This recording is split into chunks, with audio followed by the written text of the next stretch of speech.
in captivity, taken from their natural habitat, enclosed in a foreign environment and fed artificial foods. Sometimes even kept in cages by themselves. Dolphins that are stolen from their homes and held in marine centers no longer have the right to have any social bonds, natural instinctive behavior, or any freedom at all. Dolphins being held in captivity are 60% more likely to suffer from stress, ulcers, drowning, ingestion of foreign objects, and aggressive behavior. 50% of the dolphins that are captured die in under 7 years due to things like chlorine poisoning, disease, and stress-related illnesses.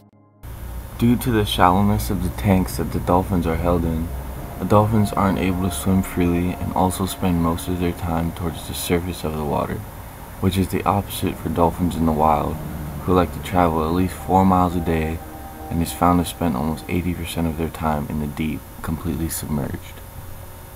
Even though no permits have been granted for captures since 1989, it is still legal in America to capture dolphins.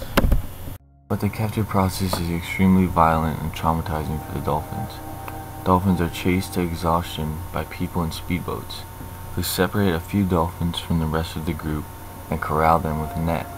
In a panic, the dolphins often injure themselves when they ram into the net trying to escape. Injury and death are very common.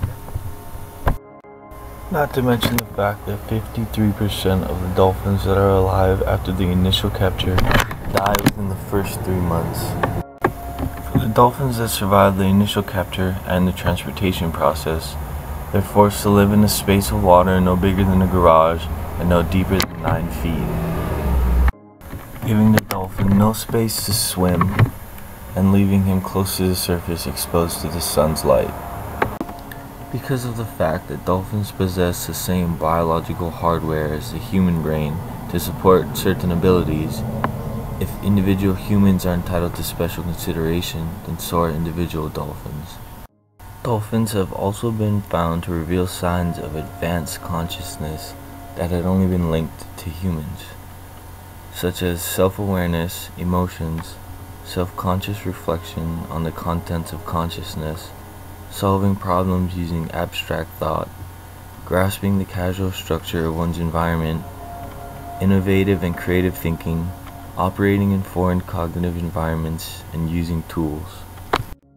Dolphins also have demonstrated the ability to work with the basic elements of human language, being vocabulary, grammatical rules, and grammatical categories that assemble symbols into meaningful sentences, sentences as complex as 5-word commands that include modifiers in both direct and indirect objects, and questions as well as commands.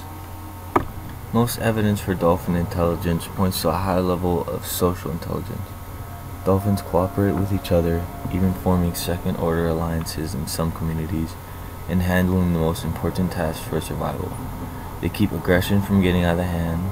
They appear to have both acoustic and non-acoustic ways to communicate and vital information to members of their school, and they devote a good deal of their time and energy to developing and maintaining strong relationships with other members of the group. A person is traditionally regarded as a being who is alive and aware of their environment, have the capacity for pleasure and pain, have emotions and a sense of self, control their actions, recognize other persons and treat them appropriately, and have a variety of higher order intellectual skills, all of which have been found so clearly in dolphins. Recently in India, a law was passed recognizing all dolphins as a non-human person, protecting their rights and keeping them safe in the ocean where they belong. This is a law that I feel should be practiced and passed along throughout the United States and the rest of the world.